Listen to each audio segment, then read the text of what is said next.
it just feels like they don't have respect for you in the way that they have violated your personal space, touched you without your permission, and made you feel like there is something like crazy, weird, odd about your hair, so much so that they just couldn't help themselves and they just start feeling around.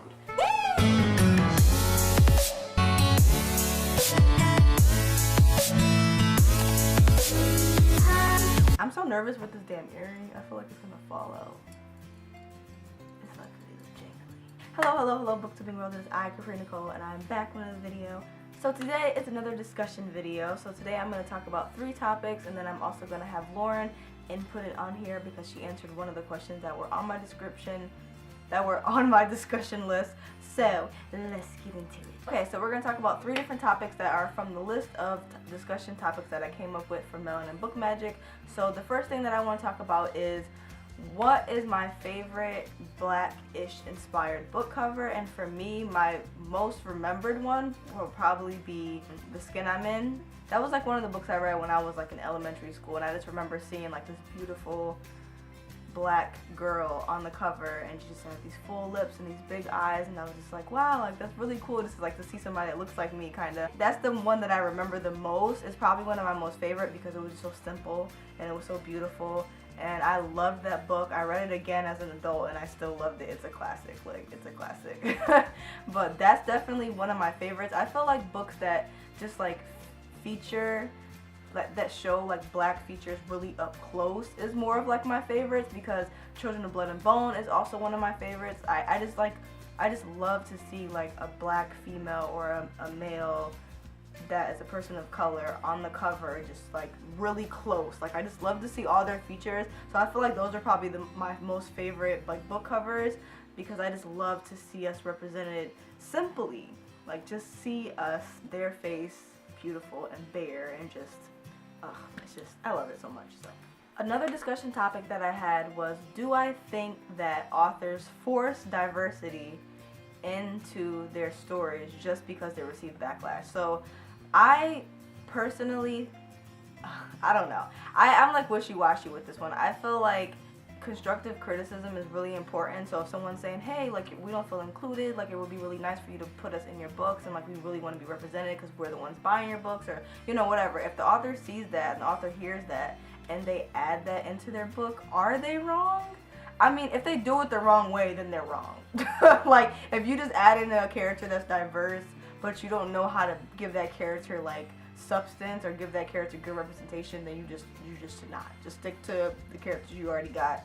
Just leave it at that. Don't just add in a character to make your fans happy. But I feel like if the author hears that their fan base wants more, their fan base wants something that they can add into their story or that they can easily fix, then they have all the right to do that. But I feel like it should be done correctly, and I definitely think that if you're writing about someone that's diverse, not even just black, you know, like there's so many different versions of diversity, like sexuality or like race or financial status, like whatever. If it's something that you did not experience yourself, I feel like you need to do your research. I feel like some of these authors just add in these characters and just say, oh, like she has chinky eyes, or oh, she was darker, or whatever, but it's like they don't get the representation or they don't show the experience within that book of that character. Like if you have a black character in modern age, you need to show that character's experience, and if you don't know how to do that, you should maybe get a one-on-one with a black author or someone that is black. Like you have got to give that correct representation. Don't just trickle in characters of diversity to make people like quiet down. Like simmer down, fans, simmer down. Look, I got an Asian, I got someone that's gay, I got someone that's trans, I got somebody that's black. Like you have to give them the correct representation within that story. That's my biggest thing. I feel like authors do add in diverse characters when they get backlash, but I don't think that they're wrong for doing it. I think that if they do it, it just needs to be done correctly. You have got to give it the correct delivery. The next discussion topic that I have is, what is something that I want to see more within the Black BookTube community? What I want to see more within the Black BookTube community and the BookTube community in general is inclusiveness. I feel like even like big YouTubers, I feel like people that are like bigger or have more of a platform should definitely reach down and pick up those smaller booktubers or those smaller YouTubers or whatever, because like there's so many people that are small booktubers that are so creative and they have these great ideas and this great content, but at the end of the day, we're doing this for free. As much as I love doing this, as much as I love having this as a hobby, as something to do, it gives me an opportunity to network and meet other people and make friends that have the same likes as me. Like, they love books, they love to talk about books. I'm just like super happy to have friends that I can talk to about books now. I love it. But at the end of the day, we're doing this for free. And a lot of us are adults that have jobs and other responsibilities. So if you're doing this and you're putting your all into it and you're not getting the feedback that you want, or you're not getting comments, or you're not getting friends, or you're not getting views, it's gonna start negatively affecting you. Me personally, I'm a small booktuber. I've been on here for like a year and a half, and I haven't grown as much as other booktubers, but that doesn't make me feel some type of way, because I really just am excited to be here. I'm just excited to have friends that want to talk about books. But as far as other people are concerned, I feel like within the booktube community, I want to see more inclusiveness. I want to see more people creating content that also gives smaller people the opportunity to be like, hey, you know, I exist too, check out my channel. I've seen it more often. Like recently I've seen bigger booktubers, or not even big booktubers, some small booktubers, but they have a bigger platform, reaching down and being like, hey, look at these small booktubers, or finding a way to just like shout them out at the end of their video, or like, oh, shout them out at the beginning of their video, or make videos specifically targeted towards those booktubers to give them the shine that they deserve. Because it's like, you're putting all this effort into something, you're finding time to film, you're finding the equipment, you're talking about it, you're editing, you're doing all this, and then you don't see your channel growing, or you don't see the views that you want, and it's frustrating. But it's like, I really hope that people all get to have their own platform. But I just definitely want to see like smaller people grow, and I want to see less people quitting, because I feel like people are getting overwhelmed with their regular life and with booktube and with just want to be a reader. Like, we're booktubers, but sometimes we just want to read. Like, sometimes I don't want to film and set everything up and talk and edit, and I don't want to do all that. Sometimes I just want to read, or sometimes I have other stuff going on. But I just want to see people stop quitting. I want to see people do more collabs. I want to see people shout each other out more. I want to see people's channels grow. I want to see people improve. I want to see less bickering within the booktube community. And within the Black booktube community, I also want to I really want to just like say this. I am sick of Black booktubers talking about something that bothers them, and then them being coined as someone that's problematic. If someone mentions something about what's going on within the booktube community and it bothers them, are you gonna cut them off? Like, this canceling culture is just like so big now, it's crazy. But I just feel like you shouldn't automatically cut off a Black booktuber because they speak their mind, or because if something bothers them, they're just like right off the rim have something to say. They shouldn't be cut off because of that. Or if they say it like it is, they shouldn't be cut off because of that, and they shouldn't be seen as someone that's problematic or someone that's an issue. I just want to see the cancel culture kind of slow down a little bit. I want to see booktubers be less selfish, be more understanding about people's emotions and people's experiences, especially with people of color. Like, people of color have completely different experiences from people that are not of color on the booktube platform. And I feel like if they feel really enraged about something, or they really want to say something, of course there's a way to say it, but they should not be put on this list of problematic, or this list of cancel her, block her, I don't like her, I don't like him, whatever. I want to see less of people being canceled. So to wrap all that up, yeah, I want to see less of people being canceled. I want to see more people's platform grows. I want to see less people quit. I want to see more collabs. That's what I want to see within the booktube community and within the Black booktube community. So those are all three of my discussion topics. Lauren actually answered one of my discussion topics, but she talked about the hair touching thing, you know, as I talked about in my first video. But lo and behold, I have another experience that I can share as well. So even though in that video I did talk about experiences where people touch my hair and it pissed me off, I have more. Because she chose that topic to discuss, I'm also going to discuss one, and then I'll just cue in hers as well at the end of this video. So thank you so much, Lauren, for answering that question. I really appreciate it. Story time. Story time about someone touching my hair and how I dealt with it. So another time someone touched my hair was when I was in 3rd grade, and we had these really, really big, important, like, I can't, what's it called, tug of war? It was like game day or something like that. Tag day. I can't remember what it was called, but it was the day where everybody, field day. Lord, I'm old. So field day was when the teachers like set up all these really cool games. Everybody got to play, everybody got to do their thing. And so one of the things that the games that we played was like tug of war. And it was like guys against girls. So I'm just like, I think I'm super strong. I think I'm the shit, obviously, you know. So I get over there thinking that I'm just gonna knock these boys out. I'm gonna do my best. I get my girls. I'm like, yeah. And one of these little girls come to me, and she's like looking at me, and then she just like touches my hair. And I'm like, because I have my hair in these two little ponytails, and she just runs up to me and she just like touches my hair. I don't know where. I don't know where. I have no idea who this child is. I don't know. And then she runs back over to the boys. Mind you, why is she over there with the boys?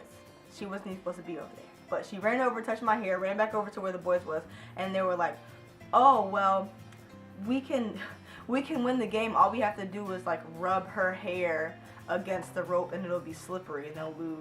And then everybody made fun of me. That was just good times. Kids are great, aren't they? So yeah, that was my experience. People made fun of me because my hair was greasy, but it's just like, first of all, my hair gets dry and it soaks up every type of liquid there is. Second of all, you are not black. You do not understand the struggles I have to go through to keep my hair moisturized. And third of all, you should not be touching my hair. But given we were children, we were in 3rd grade, it was hot, I was excited. She kind of crushed my spirits. It turned into a fight. I was angry a lot. So like, I mean, like experiences like that really made me feel like there was something wrong with my hair. Like my hair, there was a problem that my hair was like that, or you know, why were they making fun of me, or you know, why wasn't their hair like mine? And it was just like, because I was in a school that was mainly white, like there were like maybe 3 or 4 black girls within my group, so it wasn't like predominantly black, it wasn't as diverse. So like when I got made fun of during this huge field day where we have to be outside all day and be doing cooperative group activities, I kind of was just like over it, and I really did not want to participate. That was my experience. I got made fun of, and yeah, so I just feel like when I have children, I'm going to teach them how important it is to love their curls and love their hair and love their nappiness and their thickness and all their grease and their moisturizer, and just love it, because just little things like that can really hurt someone in the long run. Like, it's not just going to affect me that day. It's going to affect me for the rest of my life. I'm always going to remember that, you know? So I just feel like it's really important to leave people's hairs alone. And teach your children. If you have kids that don't understand there's different types of hair textures, teach them early on so people don't have experiences like this. But trauma, that's just one of my many stories. But yeah, I'm gonna add in Lauren's story at the end of this video. So thank you guys so much for watching. Always remember, read a book, keep your life interesting, and I will see you next time. Hi. A time when somebody just with the hair, just so disrespectful, touching the hair without asking. So 2 different occurrences that stand out the most, because it happens a lot, especially now that I'm natural. When I was still a teenager and dating this boy who was white, he was already getting on my nerves because he felt the need to point out each little individual thing that was different between me and white women. That was largely because I was black. That was annoying as hell. So as I was in the process, we were watching a movie, taking down my ponytail, he just like in the middle of the theater just takes his whole hand and just digs it through my hair, and it's like feeling around, like I don't know, like he expected antenna or some shit to be up there. And he's like, oh, black people's hair is thin and dry. Boy, if you don't get... And he's like, oh, I thought it was, he had the nerve to continue to just, oh, I thought it was just because you were black. And he's already, like I said, get on my nerves because he felt the need to point out every difference that he could notice between me and white girls. I'm like, well, if you missed that, why don't you go date her, the white girl, and leave me fuck alone? Then as an adult, so I had this boss who used to just like always just take my hair and just go boing, boing, yank on it, tug on it, pull on it, whatever.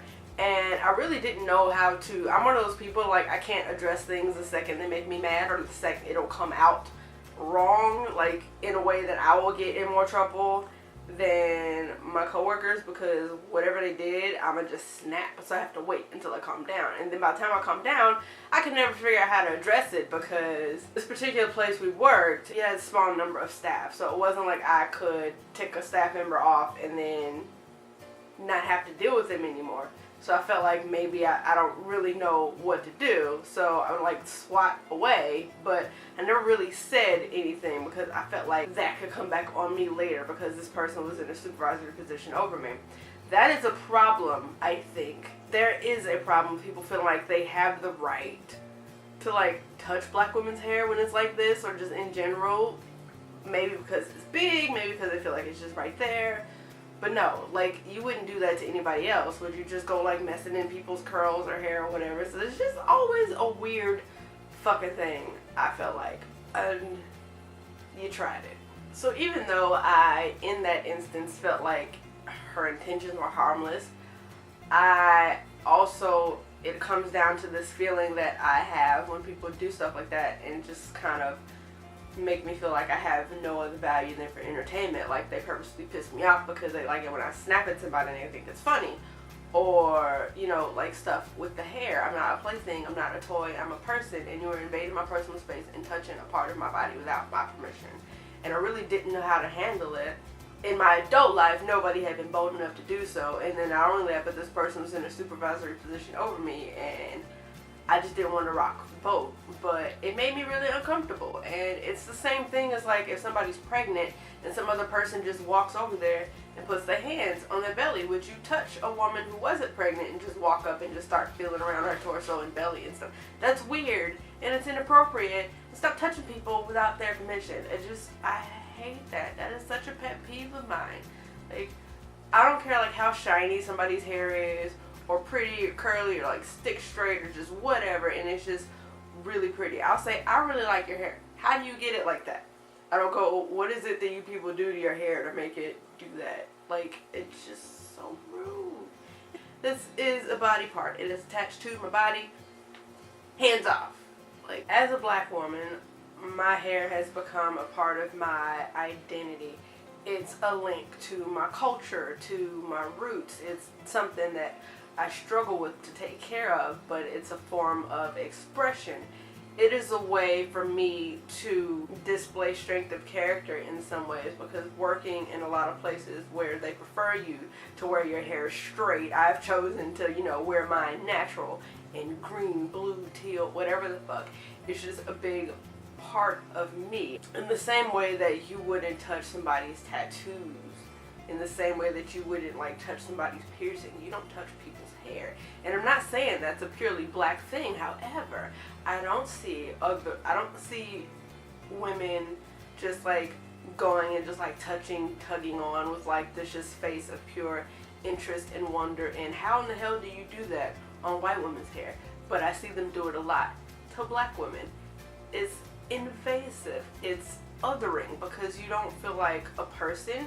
It makes you feel uncomfortable. You feel like a sideshow. You feel like it's just like people going, that's really like, what the like, what, even whether it's because they like your hair or don't like your hair or whatever the case is. It's a big thing with black women as far as cultural identity, and when people just constantly just like make a big deal out of it in that fashion, put their hands in it, invade your privacy, and it's just really uncomfortable. And when somebody does it who you have to work with on a daily basis, like sometimes you feel like you really can't speak up in order to keep the peace at your job or to avoid retribution, because a lot of the times, unfortunately, when women speak up and they snap back and stuff like this, we get like put into the angry black woman category when really you violated our personal space. So I have the right to be kind of mad because you shouldn't be fucking touching me. But don't make assumptions. Don't ask, you know, are you mixed because your hair is curly, not nappy? Somebody asked me that actually last week at work, and that kind of shit. This is why black women are so fucking tired all the time. But yeah, that is just one of my nearly daily struggles, and it's not fun. Like, ask questions. If you want to touch, ask and you can touch. Some people might not care, but you know, when you got hair like this, it's a struggle to get the shit to act right. Don't be displacing my artwork, damn it, because then I gotta walk around crazy with that one curl you messed up hanging down, and I can't do nothing about it until I get home. Hands off.